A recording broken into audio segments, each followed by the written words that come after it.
Welcome to Beyond the Game, More Stories, the podcast where we explore the lessons sports teach us about life, leadership, adversity, and growth long after the final whistle. I'm your host, Dwayne Lightfoot Jr. On this show, we sit down with athletes, coaches, parents, leaders, just to have real conversations about the moments that shape us, the challenges we experience, the victories, the setbacks, the big ones, the small ones, and ultimately the experiences that stay with us long after the scoreboard goes dark. All right, let's hop into today's episode of Beyond the Game, More Stories. Today's guest wears two of the most important hats in a young athlete's life, coach and father. As head coach at W.E.B DuBois High School in Louisville, Kentucky, he's committed to developing young men through the game and building a program rooted in discipline, accountability, and growth. This past season, he led the team to a 20-win season and an appearance in the regional tournament. But when the final buzzer sounds, his hat switches from coach to dad. He's currently helping guide his son, Jeri Brown, through one of the biggest chapters of a young athlete's career. A highly touted three-star point guard from Louisville and one of the top players in Kentucky's high school basketball class, Jeri has attracted attention from college programs across the country. Together, they're working to navigate the excitements, the pressures, and the life lessons that come from the modern recruiting process. So today we'll talk about his journey of being a high school basketball coach, what it's like to balance coaching your own child, raising an athlete in this era of AAU and social media, and being a parent during an athlete's recruiting process. So please help me welcome Coach James Bobby Alexander to the podcast. Coach, welcome to the podcast, bro. It's good to see you again. Hey, glad to be here. I appreciate you having me. Yeah, man. And I do it this way. I call you Bobby because when we were working together, Quail always called you Bobby, but everything you post on says James. So if you don't mind, I'm going to stick with Bobby because that's who you've been with me the last 10 years, man. Nah, you're fine. I tell people all the time, Bobby kind of died, whatever, when I went out to college. So people that grew up with me were around me. You know, we played against each other, so you knew Bobby when we was in high school. So a lot of people call me Bobby that's close with me, and then James is like, you know, you learn that new guy after college. So either way. All right, well, sounds good. So, you know, it's been a while. Like I said, you know, we were working together probably nearly over 10 years ago, you know, but I've been watching everything that you're doing, you know, both on the sidelines and as well as a parent. And I just really respect everything you're doing. And that's why when I was putting this project together, you know, back at the end of last year, I told you I wanted to get with you on this because I thought you could offer some unique perspective and just the overall experience and everything that you're doing. And I know some of the goals you have, and I want to see how, if there's anything I can do to help you get to all of that, man. And I just enjoy watching everything that you're doing up there back home in Louisville, man. No, I appreciate it, man. Thanks. All right. So before we jump into all the different stories and everything that people see on the surface, I always like to start here because on this podcast, I focus on the person, not just the player, not just the coach, not just the sponsor or anything like that. So to set the table for everybody listening, if someone were to only know you through your social media or your byline, your bios, or what they see on the sidelines when you're coaching at W.E.B DuBois, what is something that they don't know about what it took to get you here?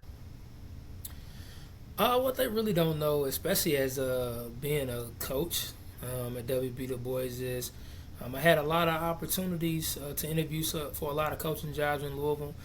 My year before I got the job at W.E.B DuBois, I had 2 years straight. I had a total of 9 interviews, and I got rejected 9 times. So it's kind of like my checklist on the coaches in the schools that didn't take me. I beat 7 of them already, and 2 of them I haven't got yet. So, but it was really just that humbling experience. I didn't get it it was the first time I interviewed for the boys, but I didn't get my first head coaching job through all the experience that I've had through coaching AAU, coaching in college, training, all of that. We're helping guys get into college through AAU, playing in college, not coaching in college. But the experience that I had, I always felt I had more experience than other coaches, but didn't get that opportunity. So for 2 years, I had to go through the whole interviewing process and then being let down and not giving up on that dream and continue to pursue something that now I believe DuBois is my home. You know, I love it. I'm glad I waited. I'm glad God closed those other doors and opened up DuBois for me. So.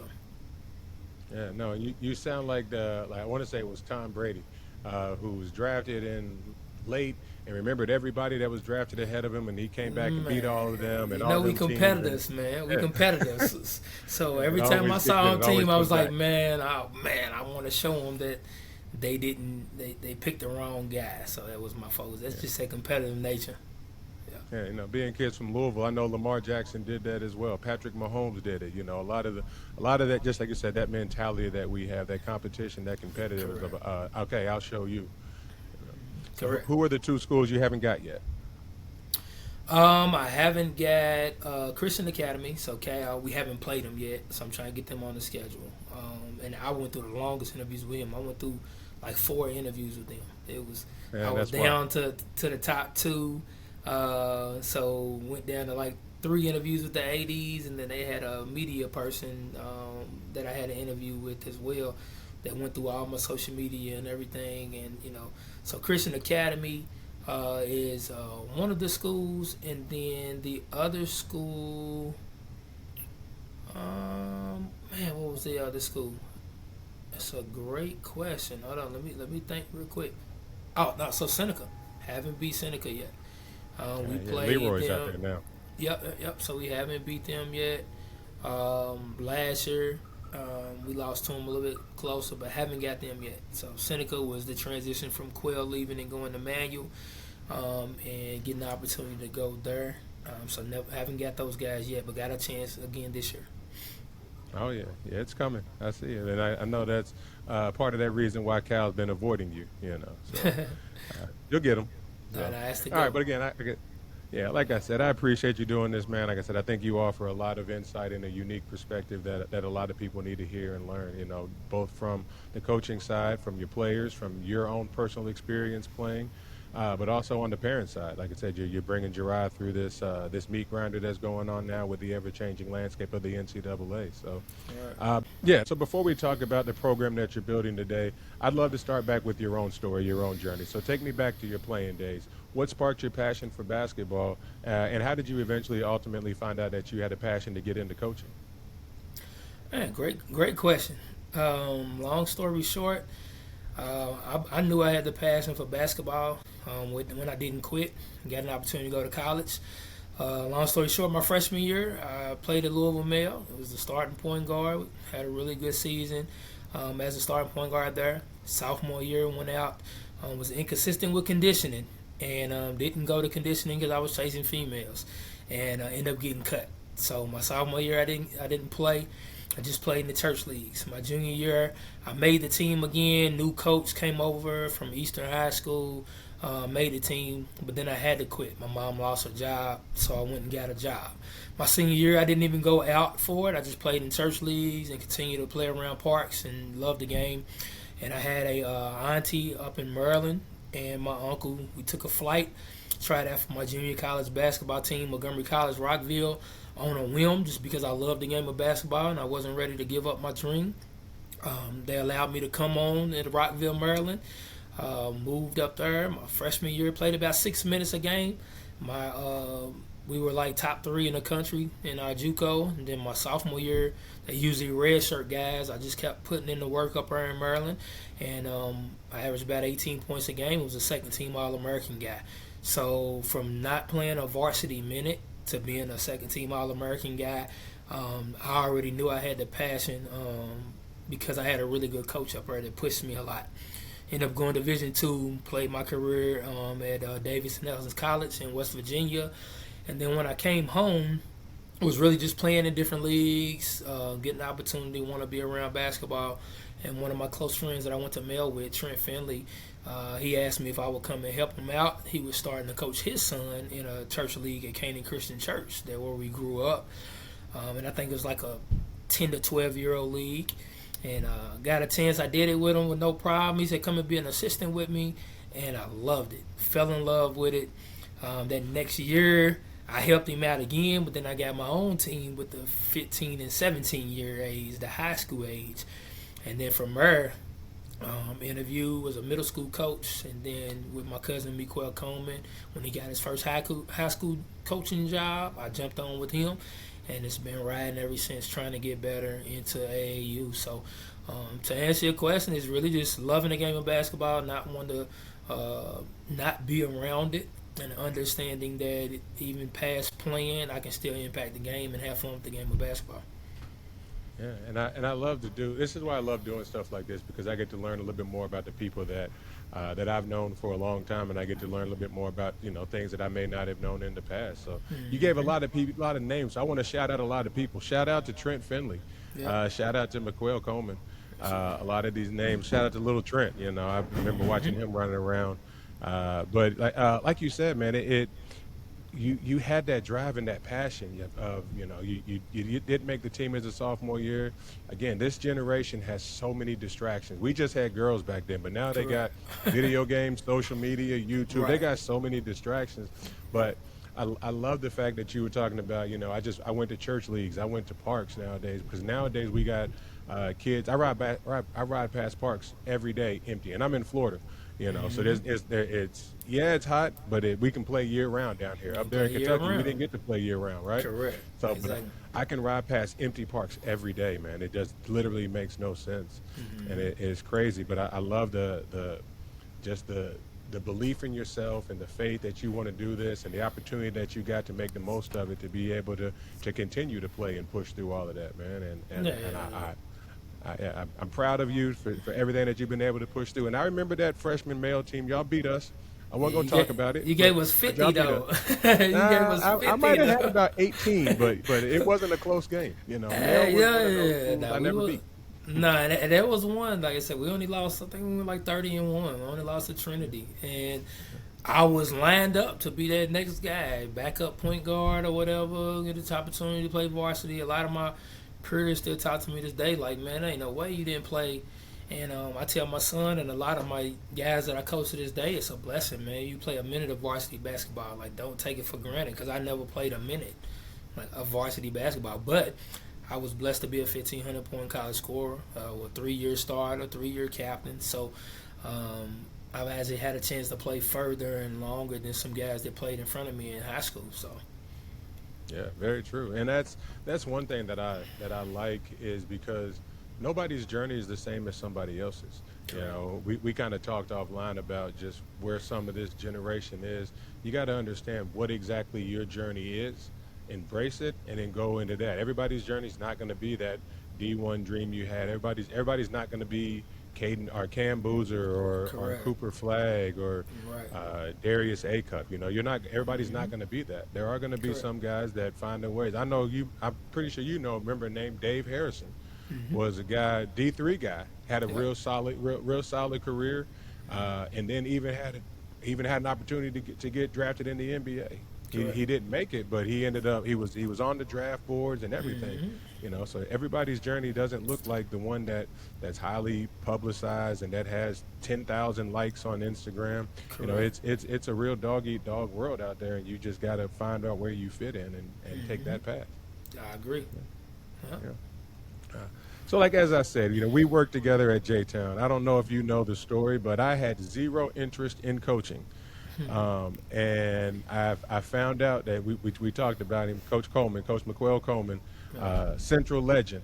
But he went into the interview, and he interviewed there, and he said, one of the questions that he answered, he said, I'm going to bring Dwayne Lightfoot back to help me coach. He hadn't talked to me about it or nothing. He got the job, and a teacher by the name of Miss Phillips called me and told me that, and I was just like, yeah, we talked about that. Right. No idea. No idea, right. Yeah. But so like you said, throughout your coaching career, you've had the opportunity to learn from a lot of different great coaches, but also lead at several different programs. What are some of the lessons from each stop that still show up in the way that you lead today and that you're building your program? The main thing is from different programs and stops that we went through was making sure we had a really good product on the court. We wanted to make sure, like when we first started at Shawnee, when we started at J-Town, we wasn't getting the wins. But the eye of a basketball person that really knew the game, an athletic director or another coach, could see that the guys were prepared. They may not have been as talented, to make the plays as the other team, but being prepared. And that's one big thing I've been telling my guys when it comes to watching film, especially when you get into the district, the regions, or you see a team for the second time. Being prepared, knowing what they're going to do, how we can take away their strengths, how they're going to try to take away our strengths, but different counters to that and playing that game with chess within basketball. So that's the main thing, just making sure you're putting out a product that is ready. They look organized, they are organized, and the guys are confident, even depending on the outcome. It could be a loss or you want to keep it close. So that's what I've learned. Yeah, and like you said, we didn't get a lot of those wins at J-Town. We competed, our kids played hard, but one thing, and I know you're probably too humble to admit this, but one thing that I took away from that is a story that I still share with people nowadays, now, especially now that I've gotten back into coaching, is you all really put an emphasis on building up these young men. And and I follow you on Instagram now. I see Lions creating their own path on every time you do everything. You guys are taking the kids to Indianapolis and getting into Gamebridge Fieldhouse and taking them a lot of different opportunities. You're teaching these kids, real life lessons, and that's one thing that I applaud you for. But it takes me back. I remember we had a kid, and I will never use the kid's name, but you and Coach Coleman had different standards than just what maybe had been the baseline. We had a kid who academically didn't meet up to the standards that were set forth by the program, and you all would not let him play, even though he met the county requirements to play. And I do remember that kid's mother came into the office and complained about her son not being able to play, and y'all stood firm on that and said, "Why?" You asked her, said, "Why are you worried about your son playing basketball when he's failing 2 classes?" Even though he meets the 1.0 GPA or whatever it was back then, the GPA requirement. So, I know that's something that you're still doing now and that you build into everything you're doing, man. So, again, I applaud you for that, and I love seeing it because, again, eventually the ball's going to stop bouncing. Who are you going to be, and what are you going to do after that? Correct, and that's been a thing at W.E.B DuBois from the jump. Because when I first started the program, we were only 6th grade through 10th grade. So I started 3 8th graders and 2 9th graders. And I had that second year, I had a 10th grader that was a starter for me.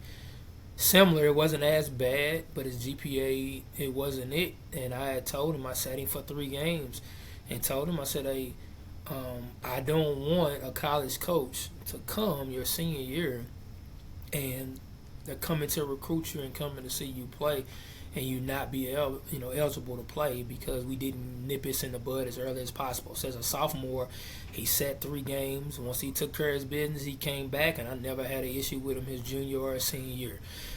Last year, as a collective, our average was like a 3.56 GPA. We won a 3.6 GPA, so I stay on my guys, and they understand I'm not going to use them.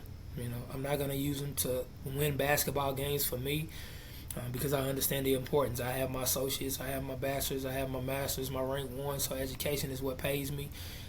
They're mine, they need to use it, and I don't want them to use basketball, don't be used by it. So.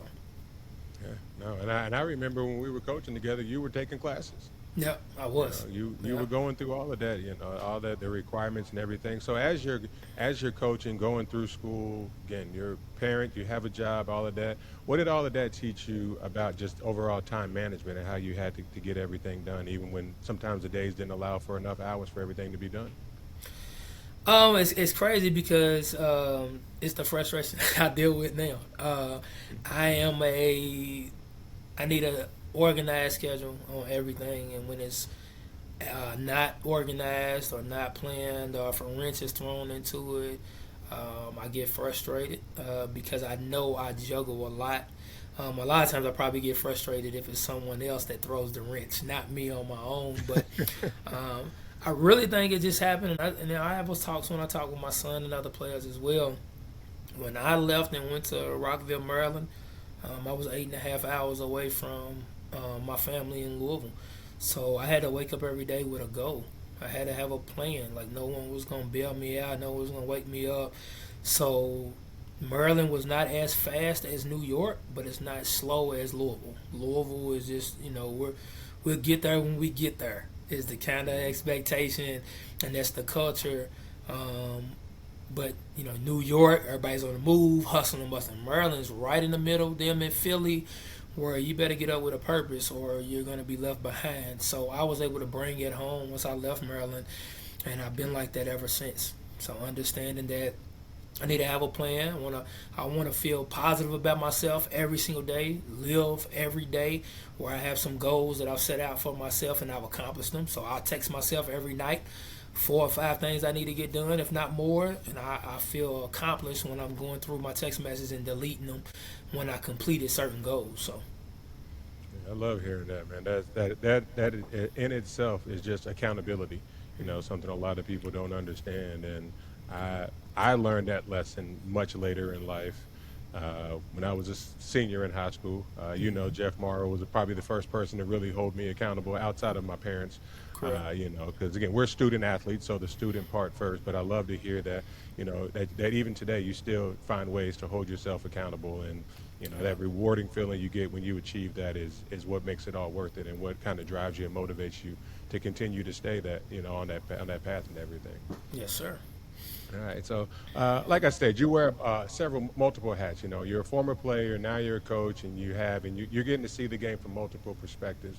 But now you also get to experience in a way that I hope I'm lucky enough in the future to view it. But that being the parent of a college recruit. Your son went from running around the gym with his older cousin when we were in there coaching, trying to sneak in some drills and everything. At our practices, but now you're traveling the world and he's playing the game that he loves. Like you guys was it in France you were at earlier this year? Italy. We went to Italy. Yeah. It was great. It's over there. Great. It's all the same. Yeah, right. It was great. I remind him all the time how blessed he is, and I also remind him that he's gotten here through his hard work. He didn't wake up as a kid. Some kids are just naturally talented. He put in the work. So. Yeah. On those tired days, on those days he don't want to touch a ball, he may want to skip out or sleep in, understanding these are your goals. I remind you as a parent of what your goals are, not my goals. What your goals are. I remember having a conversation with him and saying, what are your goals? We jotted everything down, and I said, can I help you reach your goal? And he's like, yes, sir. So every time I'm pushing him, I remind him, Dad's been blessed to play in different places. Now in college, I've done my time when it comes to it. I'm trying to not live through you. I'm trying to help you continue to make memories and stuff just like me, that I can think of memories of where I've played and different things that basketball has brought to me. So I love it. He's blessed. He's blessed. Yeah, and I agree with you. I've had my own journey, and like I said, my kids are going through it now. I got an 8th and a 9th grader, and their journey's not about me. I'm not looking for my kids to go Division I. They don't have to go to Butler. I'll never forget the day that when I asked my son if he wanted to play basketball about 5 years ago, he was like, Dad, why do I got to be like you? My response was, you don't want to play, don't play. Eventually he came around and he wanted to play. But like you said, so, it's that unique experience that you get. So looking back on those different moments, was there a moment when you thought, Gerard's good? Actually, Gerard's really good. He has a chance to play at the college basketball level. And then when that moment happened, what were some of the first intentional steps that you took to help him along that journey? Man, great question. I would say, great question. When did you realize he was good? So he's good. He's good. You can say it out there. No. But it was steps that we took. So I would say the first time was in elementary. He made the 5th grade squad as a 3rd grader. He was only one of 2, and then he was a guard, so he hadn't grown to 6'2" yet. So it wasn't like he was just on the team because he was tall. And I had told him then and there that these goals are what we're gonna do. This is how we're going to attack it. Because, you see elementary, and a lot of times those coaches are, trying to coach games. I always say whenever I put up my clipboard, I think I want to go back to elementary because that foundation, that teaching in elementary can set a kid ahead more than high school. So in high school, a lot of kids are really fast going all left or really fast going all right. Well, he's a right-hander, so he was going medium speed right. He was going slow left, but he could go right and left. So I told him, I said, by your 7th grade year, these are our goals. So you're going to be able to finish right hand and finish left hand. You're going to be able to go fast right and left. You're going to be able to have a consistent jump shot. So your form is going to be really good. And then you're going to have principles and toughness to defend. Those are our 4 goals. And so 3rd grade, 4th, 5th, 6th, I said by 7th grade year, if you have that, then you'll be able to play varsity basketball. And then if you want to go past that into college, then we can increase it. But those things I thought were important. So it was around his 3rd grade year. And like you said, he was running around a lot of our practices. When I was a middle school coach and I was around basketball, I was doing men's leagues and stuff. He was just riding with me. He was with me. I never made him do anything. He was just around the game of basketball.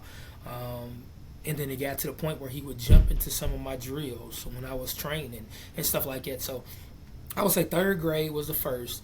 And then the summer after our 8th grade year. So his 8th grade year was when I first took over at W.E.B DuBois as their first ever head coach. We initially had a 16-game varsity schedule. So I started 3 8th graders and 2 9th graders at the time. And I told those young guys, I said, man, if we get through this varsity season, they still played freshman in 8th grade. I only wanted 16 games because I didn't want to burn them out, but we ended up playing 24. But if y'all get through this and where you not turned off on basketball and you don't hate the game of basketball, it's over. Like, you guys are going to shoot through the moon. And they didn't. They played against a lot of senior-led teams that were 20-win teams and state teams, and we got beat up on. We won like 8 games, but our last 3 games, we won 2 of them, lost 1 by 1. They got better over time, which propelled us to that year. But when he went, that was his summer. After that summer, he got his first D1 offer from EKU. We played in the New Balance circuit at the time, and he played 15U, and he averaged like 35 points a game. I was like, so that alone let me know, okay, we need to look at the next level. We need to look at 3SSB, we need to look at EYBL, we need to look at these other levels, and yeah, he took off. So yep. Yeah, no. One thing I tell you about Gerard, no, the boy can put the ball in the basket. He's over. He's not at 3,000. He's over 2,000 already, right? Yeah, he's at 25. 25, 2,600. Yeah. You know how hard it was for me to get to 1,000. I only got to 1,100. Nah. So that's a lot of points. That's Yeah, that ball in that basket. nah, he made a huge jump. Like I said, from his freshman year, but his 8th grade year, he only averaged like 13.9, so 14. But I tell him, I said, a lot of guys never averaged 14 in their career. For you to average 14 as an 8th grader, and then he bumped to 19.9, which is 20, then took off to 27 that sophomore year. And last year he was like 28.3. But even though he only went up about a 0.7 points, his assists went up, his efficiency went up. I think he shot like 60% last year, 58, 59%. So his efficiency running a team went up, 3-ball percentage went up, all of that stuff. So No, I enjoy watching the highlights and everything you put out there. I don't fly anymore, so since I moved 6 years ago. I haven't been back to Kentucky since. Right. So, but I enjoy seeing all the highlights, man, and everything. And you know, my buddy of ours, Mike Moore. Mike keeps me updated on what's going on up there. Yeah. So I'm happy to see everything that's going on, man, because I think he's special, and I appreciate. And I think you're doing a great job with him, and I'm just waiting to see what happens next, because there is a future for him, and I'm hoping that. Shout out to a lot of the coaches that I know that are recruiting Gerard. So I'm hoping one of y'all land him, because I think it could be really good for one of y'all. Appreciate So that. all right, Appreciate so. that. Yeah, man. So, like I said, you wear 3 hats every time Gerard steps on the court, man. You're the coach, you're the parent, and probably in most cases, you're probably his biggest fan, right? So, how do you know which hat to wear in different moments, and how difficult is it for you to balance those roles without letting one of those overshadow the other at the time? Man, great question. Great question. I think I'm better at it now than I was before. How I balance it is really I limit the amount of comments after games to him. One, I think I did a better job of it because I never coached him in elementary. I never coached him in middle school. I just trained him. I would go to the games and I would sit and I would see what he was doing well, what he struggled with, how coaches were coaching him, and that's how I trained him. So we a little bit after a little bit was a coach wants to take this away. They want to do this. They want to do that. Let's work on these to make it easier for him to not be slowed down through a coach's defensive scheme. But as a dad and a coach, I have to remind them a lot in practice because I heard a quote. It was from Tom Izzo, and he said, three people. I know other coaches may have said it, but Tom Izzo said three people can't have a bad day in practice. It can't be the head coach, it can't be the point guard, and it can't be the best player. And at times, Jariah is both. He's the point guard and the best player. So when I'm correcting him, I have to remind him this is not dad talking. This is coach and best player talking. This is coach and point guard talking. So that's the challenge and that's the reminder. And then at times I have my assistant coach, Landis Bellamy, who actually graduated from J Town as well. And oh, shout Yeah, out to Landon. man. He's on our staff, and at times I ask him to talk to Jariah. I asked my other assistant coach, Coach Mac McAllister, you talk to Jariah.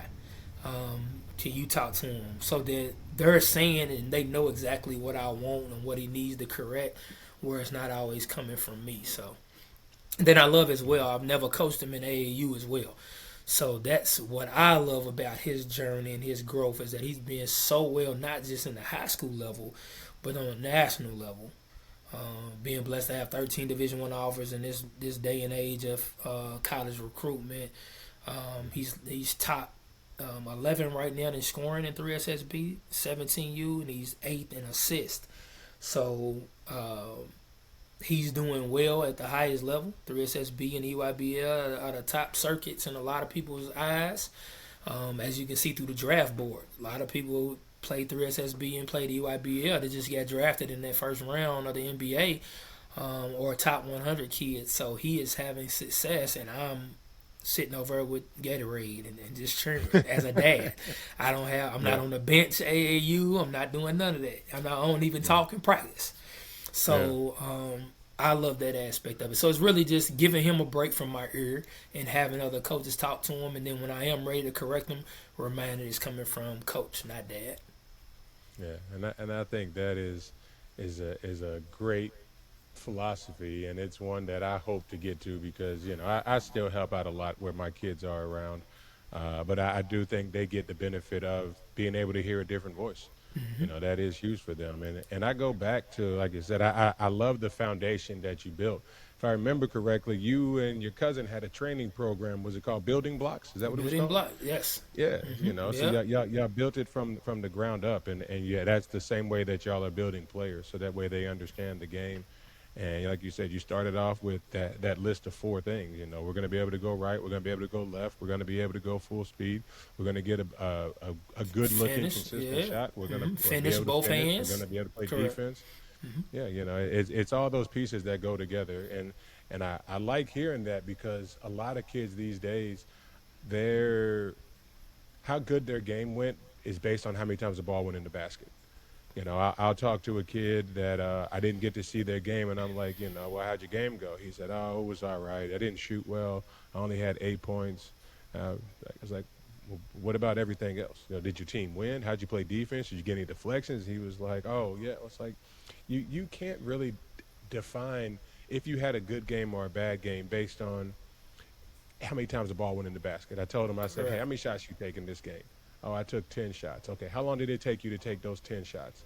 About 2 seconds each. All right, how many minutes did you play? Said 28 minutes. All right, so you're going to tell me that the whole 28 minutes is defined by those 2 seconds times 10 shots, those 20 seconds.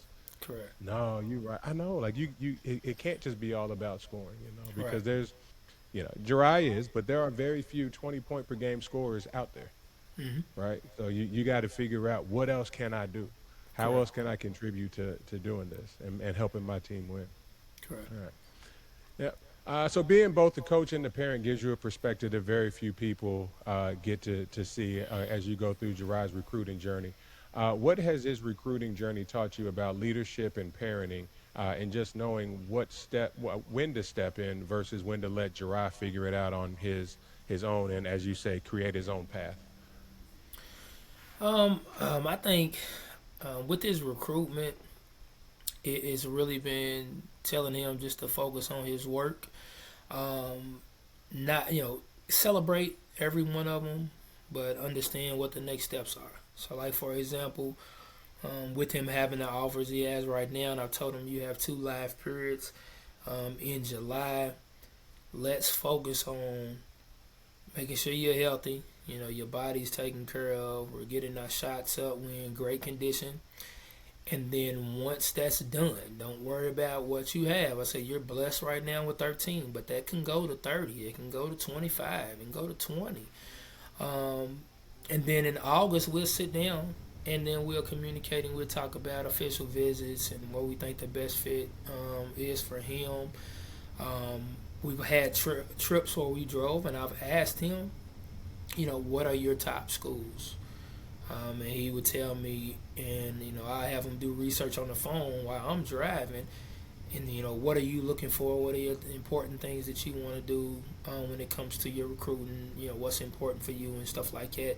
So really having him not just having him follow me. Like, what are your passions? What are the things that you want out of a school? And let him have that voice. Making sure, college coaches, I put the information. Well, my information is on for them to communicate with me, but I also share the numbers, to him. Share the coaches. I'll give the coaches his number to communicate and talk with them as well. Just because he may like a school, but if it's not a really good fit, similar to AAU, I have to give him my opinion. So, like for example, a lot of EYBL schools wanted him in sophomore and his junior year, because we played him in 8th grade or 9th grade, and we would either beat him or we would lose to him real close. But he didn't have the teams that they had, and they would always say, man, come over and play and da da da, and the brand and all that. And I'm like, hey, Dre, you just went toe to toe, and you lost a close game. You probably had 26-8. Their point guard had 19-6. They're not going to push him to the side. He already got a spot over there. You need to have a situation where the ball is in your hand. It's not about the brand, because confidence is what basketball is all about. So if you're running the lanes all the time, or if you're coming off the bench, that's going to mess up your confidence. We need to find a really good fit where the ball's in your hands. You can run a team, and I remind them, a lot of people don't know, like Trey Young. Trey Young had an opportunity to go to Kentucky, and he was going to be around 8 or 9 other Division I high major guys, pros to be. He decided to go to Oklahoma because he wanted the ball in his hand. He wanted to be on the floor. He wanted to make the reads. He wanted to do it. He wanted to continue to play his game. So I think a decision like that is, I know it's going to be a huge jump for Jirai in a transition from high school into college. But if you can get in a situation where a college coach loves your game as who you are, which is a point guard that can run a team, that can get guys involved, that can score the ball, that can get paint touches, and then with 10 seconds left on the shot clock, can you create for somebody or yourself? If they can allow you to be that and not change your game to be a robot, a setup guy, pass-only guy, that's going to be the best fit for him. So it's really just, giving him that information, letting him pick his choices, and also reminding him of what I believe good fits are and seeing if he agrees with it. Yeah. And I think you kind of touched on this already a little bit, but what kind of advice would you give in this situation? So, like, the recruiting landscape has changed over the last 20, 25 years when you and I were coming out, right? Correct. Many more AAU teams. Back then we had 2-3 teams in the whole state of Kentucky. But with the rise of AAU, you got NIL, the transfer portal.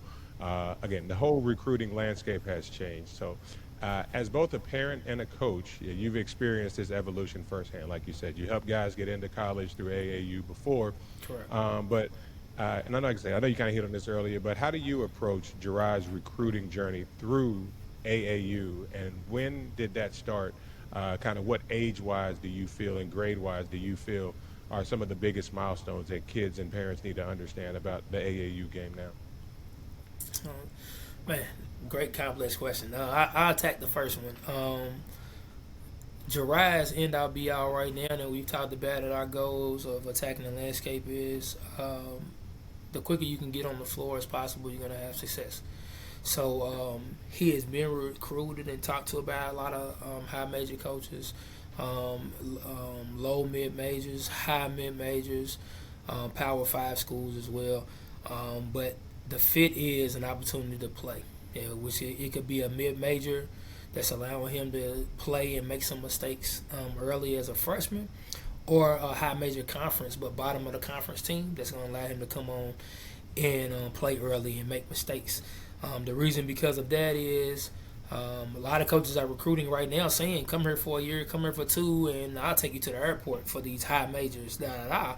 So they understand the landscape themselves. But if you go to a high major and don't play and you got to drop down with no film, and your confidence is now shook because you just sat for 30 games, 35 games, even though you eating well and you got a nice bag of NIL, confidence is huge. So that's been our focus point. But with AAU, when it comes to another parent, when it comes to their journey and anything, because I was a director and also understanding with Jirai, getting out and handling adversity as early as possible. So I'm gonna answer it two ways. Mm-hmm. So when Jirai was young, he was playing. He was in fifth grade. He was playing fifth grade and sixth grade locally. We did that for a reason. Have confidence in fifth grade, and then sixth grade is going to be challenging. Playing older guys until you feel comfortable with it. His seventh grade year, and it doesn't have to be seventh grade for everyone, but his seventh grade year is when we actually started going with Kentucky Hoop Dreams, where we were actually traveling. We went to some places in Florida. We were going to Georgia. We went to Wisconsin. We were traveling, and the important part of it is sometimes kids can stay locally and have a lot of confidence because they're playing the same teams every day in local AAU. But when you travel and you see what your grade looks like in Atlanta, Georgia, what your grade looks like in Wisconsin, what it looks like in Tennessee, what it looks like in Florida, your training is going to be a little bit different, and it helped me when Jarrett started getting comfortable. I wasn't reminding him of kids in Louisville. I was reminding him of guys that he had been playing with for years that were going to be on Atlanta Celtics, that was going to be on, these high major programs, Georgia Stars, and, different ones in, Florida and Wisconsin, and all different ones that he's going to see in AAU. Those are the guys, region-wise, that you're fighting for. It's not your local guys. It's the guys in your region that you're fighting for, in your coast that you're fighting for when it comes to scholarships. So you need to see those guys as often as possible. So invest in your kid was the most important thing. That's the main thing of this landscape. Invest in them, which could be time, which could be getting them with a trainer. I was blessed with training to be able to get him with older guys. I could train him myself with the knowledge that I knew. But letting him go, and he had some really good battles where he was successful. And then it was some other guys that he was like, man, that kid's tough. Like, it was some times we went through some eighth grade moments, and we went up to Wisconsin, and we seen some kids, and they were knockdown shooters. And for them, they was like, man, that's lucky. No, them kids are in the gym. Yeah. So the amount of time you think you're in the gym, you need to get to that level. So every time you see an open shot or a hand down, you need to trust your routine and knock it down. So he understands that now. But exposure, if you recap it in one thing, is expose them as early as often as possible to what the city looks like, the state, the region, what it looks like. Yeah, and I like that you said, you're letting him go through, make that decision, but you want to find the fit. When I was coming out, I had three things that I wanted from the school that recruited me. I wanted to be somewhere where if I needed to get home, I could get home, right? I didn't want to have to take a 2 hour drive to an airport and then an 8 hour flight home. I wanted a program that I was going to play at as my freshman year, right? And I wanted a program that wanted me. I wanted somebody that came after me because to me, that says that they see me fit in their program. So, I think you're on the right path and everything with that. So I think you're doing a great job there. I But appreciate you, it. as you mentioned, there's different levels to this, right? And one of the levels that's different, especially from when you and I came through in my age just a little bit, the '90s and the early 2000s, Right. is we just kind of competed on the court. You may get a text message or something talking trash, or we may meet up at the skating rink or at the arcade at Tech World, somewhere around there. But today's athletes don't compete just on the court; they're also having to navigate social media.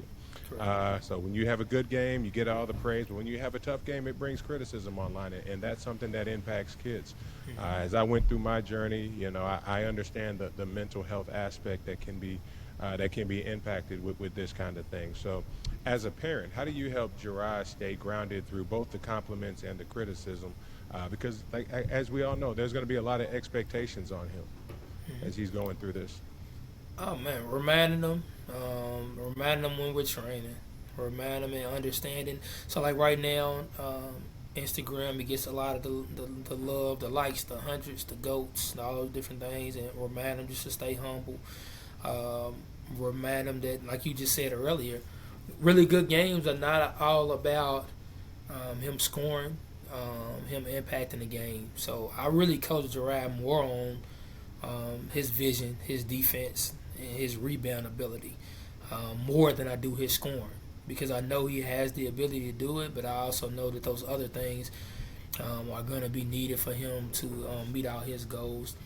The social media part, he has a Twitter and he has the login. It's on his phone, but he doesn't even use it often. I monitor it a lot.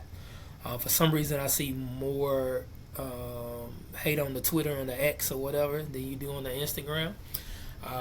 So it's really just for not getting him a chance to see those things, or I'll remind him when to go if a college coach has messaged him. Go check your inbox. If somebody had followed him, I tell him to message him, just give him a heads up on those type of things. But majority of the time, if he doesn't have the access and he's not gonna get on X and Twitter, then that's taking something away from him or just reminding him, don't listen to social media. Confident, be confident all the time. So be confident in your game, be confident in your work, all the time. So that's the main thing. Yeah, and it's very important because I can still remember fans heckling me from when I was playing at Detroit Mercy, or if I'm playing at Illinois Chicago, or like I can still remember that stuff, and again, that's just a couple of fans here, there, 20, 50 people, but to just kind of see what this generation goes through with social media, I'm glad that as a parent you're involved in monitoring it, and I treat my kids' social media the same way, like you have access to it, but so do I, because a lot of people don't realize, it's not only, what it's a double-edged sword. Yeah, you can get some exposure from it, but you can also get the negative side from it. And there's also a negative side that a lot of people don't think about is, college coaches look at your social media, right? Who are you following? What are you liking? What are you commenting on and all of that stuff? Right. So again, like I said, that role that the parent plays in that I think is very important too. So. Yeah, and I remind my son a lot. I know a lot of young guys these days. They got their regular pages, and then they got their spam pages. They got a And ghost page. and I always tell them, I'm like, man, you got to understand because, um, how would I say it? Any talented player, you're gonna have a lot of people that are cool with you because of who you are. You're gonna have a lot of people that are envious of you. So you never know until that time comes who those envious guys are. So screenshotting is one click away, and Mhm. people could try to tear down what you've built. So I just continue to remind him as much as possible, just to make as many good decisions as possible. Yeah, because once you put it out there, it's out there forever. It's out there, Can't yes take it sir. back. Correct, So, all right, bonus question. yes sir. And this just goes back to our time together. Remind me how much the University of North Carolina is the best school in the state of North Carolina. It's not, especially when you see we got three guys drafted this year. Y'all got zero. We had one. We had Who? Caleb. Ah, Caleb. Oh yeah. He went Well, higher than every Duke guy. Well, not no, even no, close. no, no, no, no. He didn't go. He He didn't go was higher than more Cam. than Cam. Yeah, yeah, yeah. Yeah. So 3-1. You know, you gotta get a couple guys. 3-1. Hey man, We have the most recent title. I thought of you. I thought Hmm. of you. When did y'all have it? 2017. We had it 15. When did y'all have y'all's? 19. 19. 19. Okay. Um. No, yeah, 19. So 17. No, you're right, 17. yeah, 17, yeah. It was 09. yeah, so 17. we thought about y'all. I thought about you, man. When they came out with that is you didn't see a blue blood anymore, cause y'all they thought y'all done lost y'all flavor, man. You know That's just like you said. There's always people out there preying on your downfall. That's it we is. just talked about it, It is. Blue So, blood number but one is always gonna be Duke. You got your nah, Kansas is. I don't even think UCLA no blue blood no more. But no, they're not. They haven't won one where since the mid '90s. wherever Cal's at is a blue blood. You Yeah, know, wherever he goes, because Arkansas was yeah, they now blue blood. Like he done turned yeah. them up. So Have, yeah, have you ever got out to Durham? I have not. It's crazy. So, So I had one of my I had an opportunity, mhm, and one of my AAU guys, Jackson Silvers, shout out to him. He's playing overseas. I had him. He played at Murray State and ended up going to Wofford. Wofford played Duke, and had an opportunity to go and couldn't make it. Couldn't get everything lined up. I was so mad. So yeah, it's yeah, okay. You're not we've missing had. much. No. We gotta find a way. It might be on the recruiting trail. Whoever plays Yeah, Duke, yeah, we get an yeah, opportunity. If you play Duke, you got an opportunity to get Jariah's a commitment, just so I get a chance to play, sit behind that bench and just look at the crazies, man.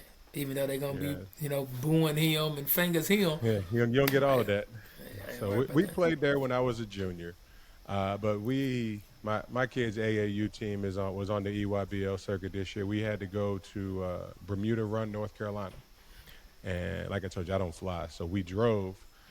On the way back, we made a stop. We stopped by Duke, right? So it was my second time going. I got to go see Cameron. We went through the like the store and everything. But then I was like, hey man, we're this close. We got to take the trip down Tobacco Road. So I You got see there why I back in said April. I gave you the Duke story instead of North Carolina. Yeah, I'm never yeah, gonna ever go to North Carolina, yeah. So You should. and, But so some of the kids on I my gave you kids the team go to Cameron. Montverde. Yeah, yeah. Yeah.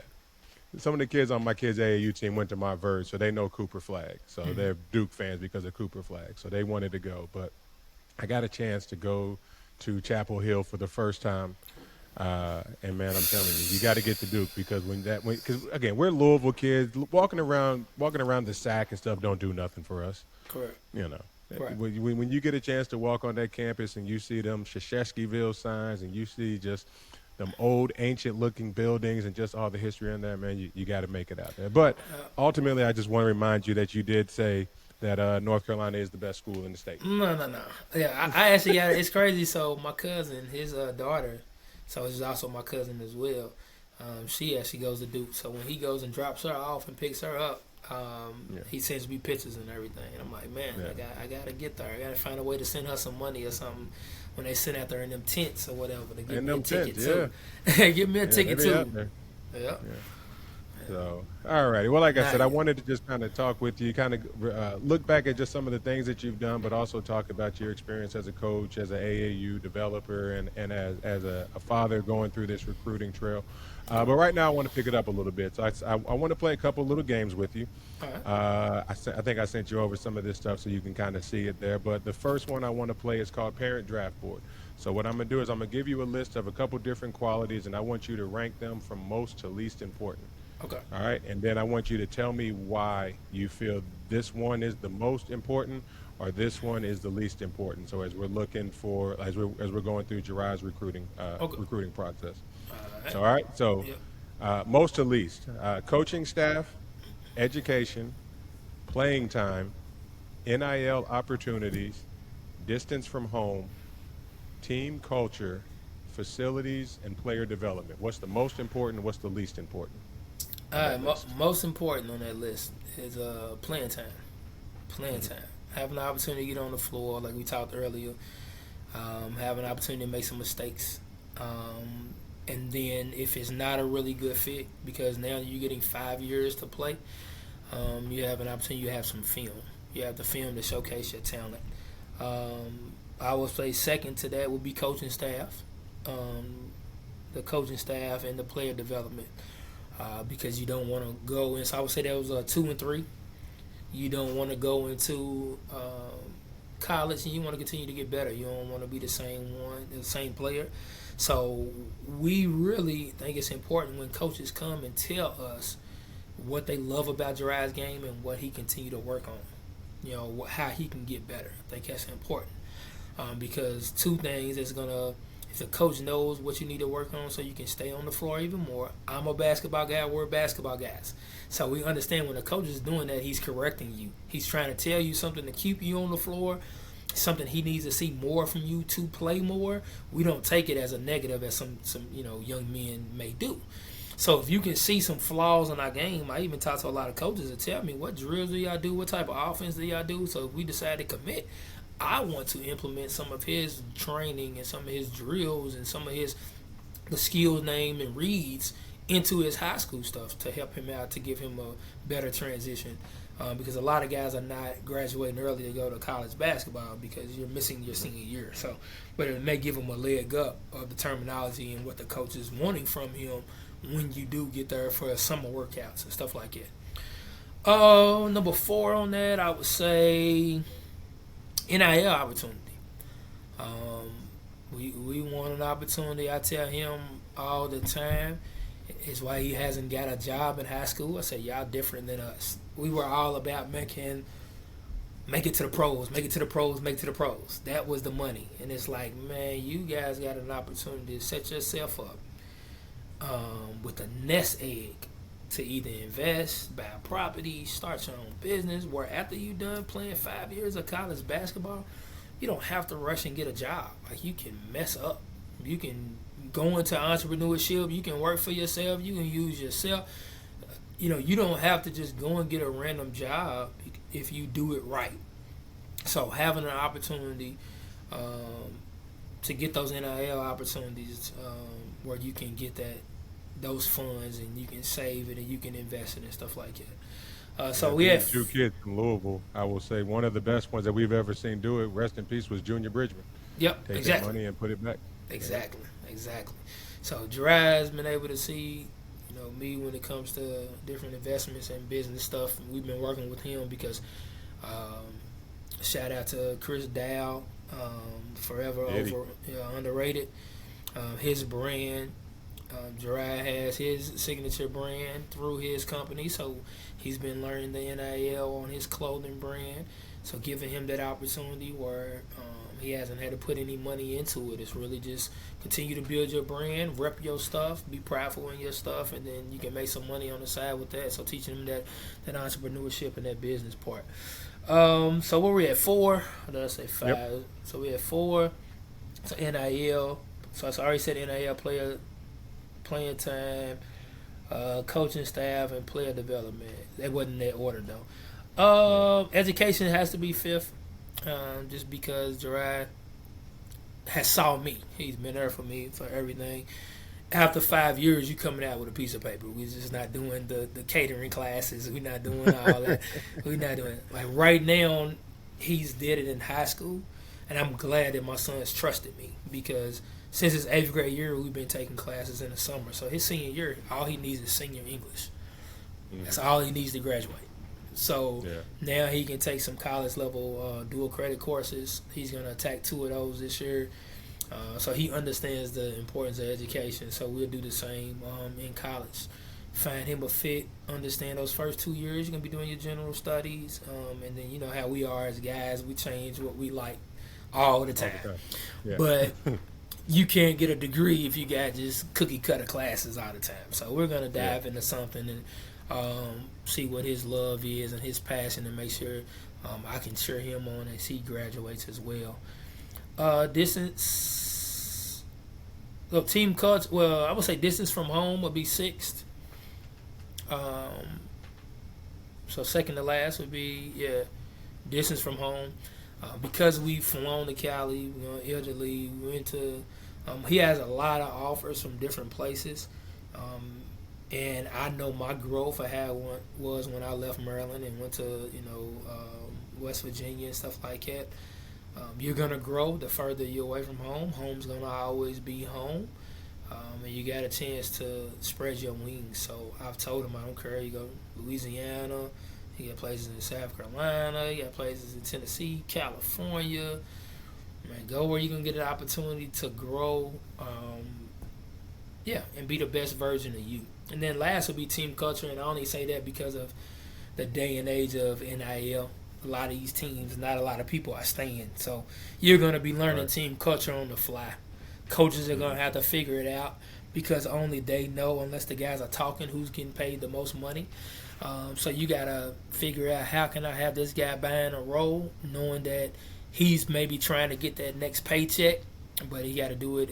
So that coach has to be creative in team culture. I know it's very important with me in my high school, but for college, I don't think it's important. Figure it out. Allow those guys to play together, play the right way, and that's up for the coaches. That's why they get paid the big bucks.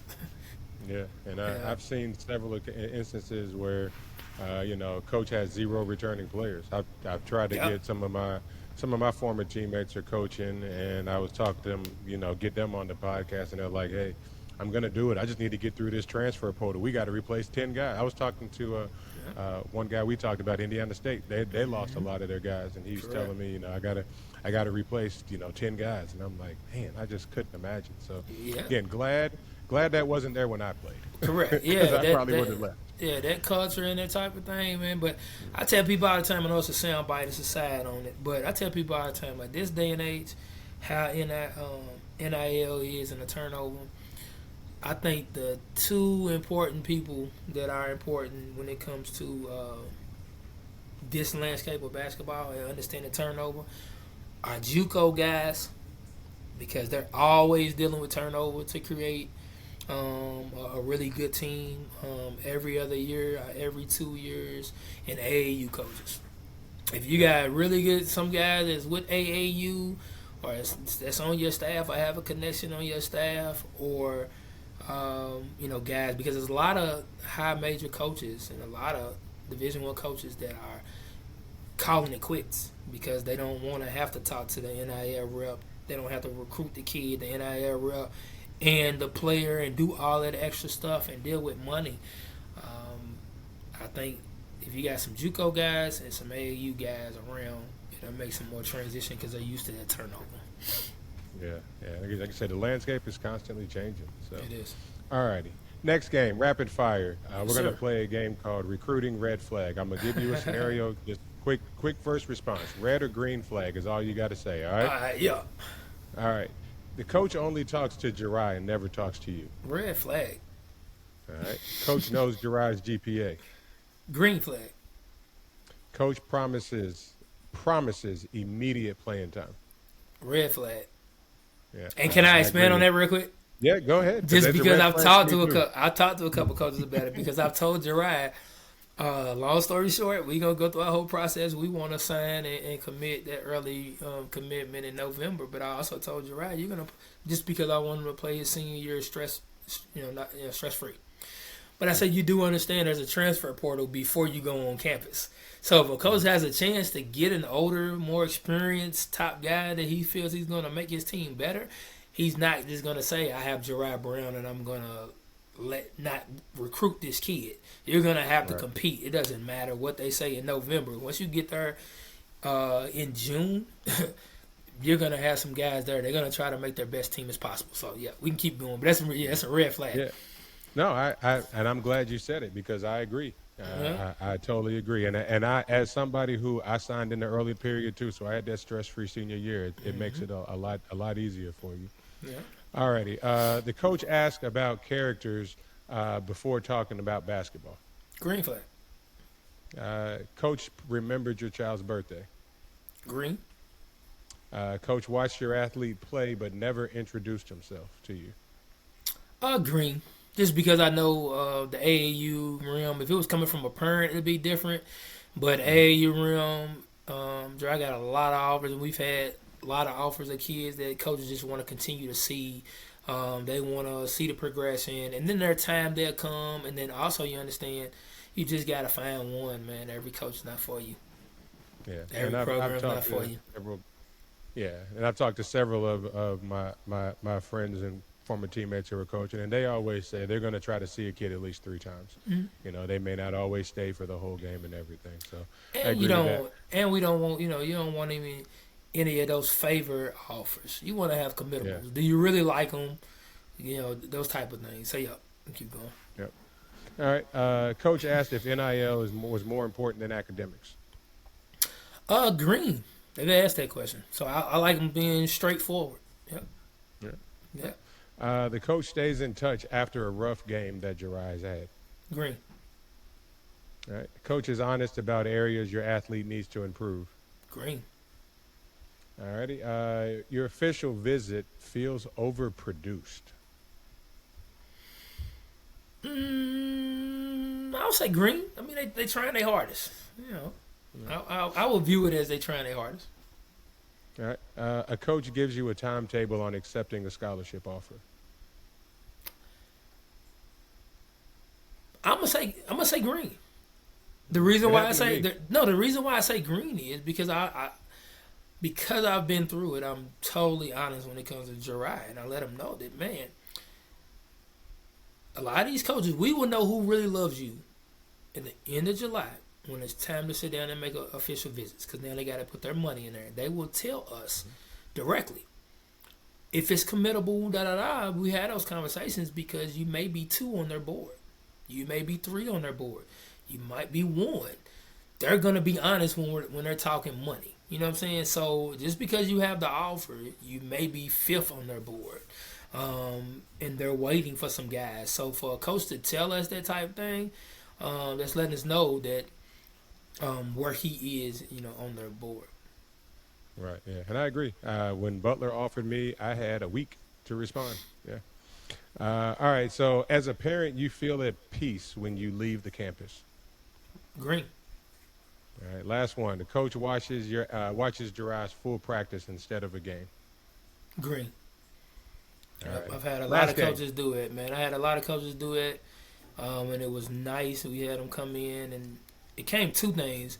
One, the coaches said we run our high school practices like college, which was, one, really good for me, because I'm glad that any kid that comes to W.E.B DuBois Academy, they say they want to go to college. College coaches are vouching that we're preparing them. And then 2 is giving our guys a leg up who want to go to college to not be overwhelmed by the change in different groups and the constant movement of our practices. They'll be used to them when they get to college. So yeah. All right. Last game is called Finish the Sentence. I'm going to start the sentence. You got to finish it immediately with your first thoughts. Okay. All right. My biggest fear during this recruitment process was. My son didn't get any mid-major offers. The one thing parents don't understand is. Oh man, that's a lot one. I know there's a lot of them. Man, your son has to be I- good to get recruited.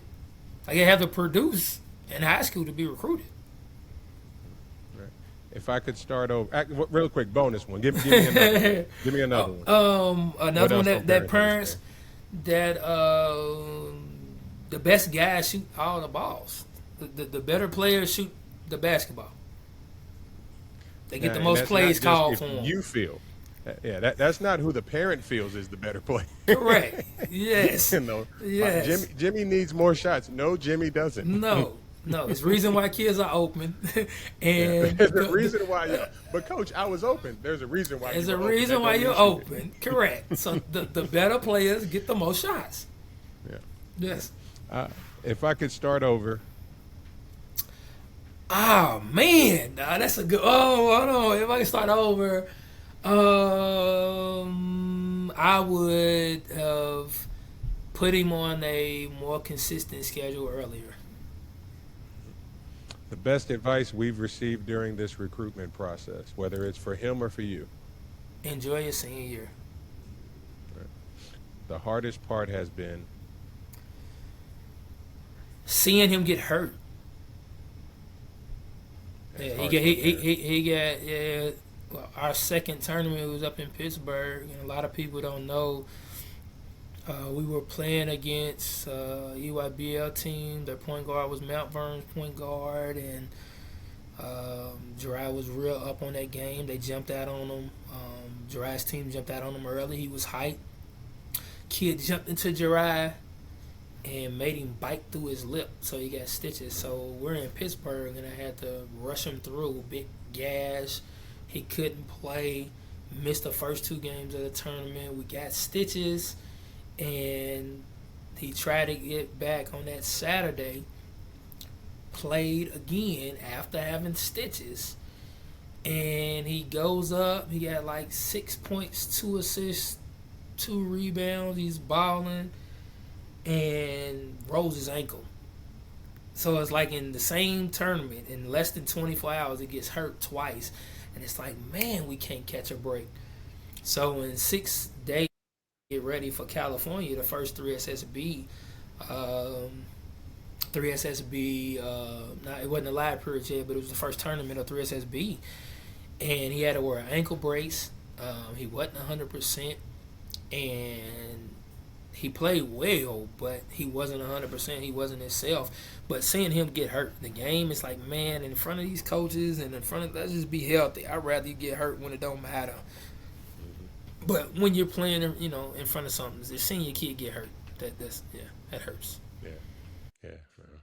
All right. Well, I appreciate you doing that. So, like I said, I'm able to work on this project and be able to talk to great people like you because of I have great sponsors behind me. So, today's episode is proudly sponsored by Good Steward Bookkeeping. Good Steward Bookkeeping is dedicated to helping business owners take control of their finances with clarity, organization, and integrity. From accurate bookkeeping and detailed financial reporting to business tax preparation and ongoing financial support, their team provides the structure and insight business owners need to operate and grow with confidence. Whether you're a small business owner trying to get your books organized, preparing for tax season, or simply looking for a cleaner understanding of your company's financial picture, Good Steward Bookkeeping offers reliable, detail driven services designed to give you peace of mind. We're proud to partner with a company that values responsibility, trust, and helping businesses build strong financial foundations for the future. Good Steward Bookkeeping, bringing clarity to your numbers and confidence to your business. All right, Coach. Again, like I said, as we wrap up today, I want to take a moment to just say thank you for taking the time to sit and talk with me. I know we've been able to look back on a lot of stuff there, a lot of Yeah, laughs from, 10, 12 years ago as we were sharing the correct. sideline. And I just truly appreciate the openness and perspective that you brought to this conversation. I think, you are somebody who's living it. And I think that's something that a lot of people are going to be able to listen to this conversation that we had and learn that both players, both parents and coaches and everything. So, Yeah, I uh, appreciate you having me. Man, appreciate you having me. Great questions. Man, hey, that rapid fire was different. I like it. I like it. awesome. Well, I appreciate it. So again, as we bring things to the close, I want to give you the opportunity to share with the audience anything that you have that's going on, whether it's, getting ready for the upcoming season. If you got any college coaches on here, want to know where Jirai's going to be at, or just, at Instagram for the Lions or anything you want to shout out. I wanted to give you the opportunity to do that here. Any college coaches, they said Gerard Brown will be in Bryan, Texas, and then also South Carolina for the last two live periods. W.E.B DuBois Academy. I'm excited about where we're growing. We're actually moving into our $68 million campus. So if you are a kid in Louisville, you want an Afrocentric culture and curriculum. W.B DuBois Academy is the school for you, where you're gonna get loved on, you're gonna get challenged, you're gonna be put in a good situation academically and also athletically. Instagram, Mr. I am James is my Instagram, MRIAMJAMES. And I'll be getting on a couple more, like I said, with your podcast and content and creation. But besides that, just blessed, happy to talk about the game of basketball and also follow my son's journey. Yeah, and I appreciate you doing it. I know, as he goes on, hopefully, some opportunities come up for both sides of it. And I would love to see you on a college sideline somewhere, And if there's anything I can do to help that, you can always use my name. Your cousin has no problem using my name. Right. But yeah, no. But again, if I can help you in any way, I'm definitely. I told you 10 years ago, man. My goal is to help you get somewhere, when the time is right. And I Yes, think, sir. I think you're doing a great job on the sidelines in the classroom. I know you got some programs that you're working on the business side and everything. So again, just honored to see what you've been doing, man. I remember them young kids walking around high schools in 1996, man, and to Right. see where we've all come today, man. Like you said, it's a blessing It is. to both be here, but to do everything that we have done and share all of this, man. So I appreciate you. Man, see you, man. Appreciate you. Yeah, man. So, all right. So as we close, anyone listening, we want to thank you for taking the time to just listen to a couple of our stories and everything. If anything that we said, you felt connected with you, we ask you give us a like and subscribe. It's how we continue to grow this platform. Our content is going to be anywhere they're delivering content for you. We're on Apple, we're on Instagram, Facebook, we're on Spotify, YouTube. We're everywhere they're delivering content for you. So, and even if something that you heard here, you think you know somebody who could benefit from hearing it, again, I ask that you share this with them. For more information on Beyond the Game, more stories, we ask you visit our website. It's www.btgms.com. We have all our content, all our latest episodes, our official merchandise, everything along those lines. So as we get out, Coach, again, Bobby, I appreciate you, man. I love Man, you, my brother. appreciate you. Love you too, man. I need one of them shirts, bro. I got you, man. Send me your address. I got some other ones for you too. I'll send you something. I got you. But again, as we get out of here, just remember, man. At some point in time, for everybody, the game's gonna stop, man. But these lessons that this games and these sports teach us will last a lifetime. So we ask you continue to follow us. Go support W.E.B DuBois. Follow him on social media. And then until next time, we'll see you beyond the game.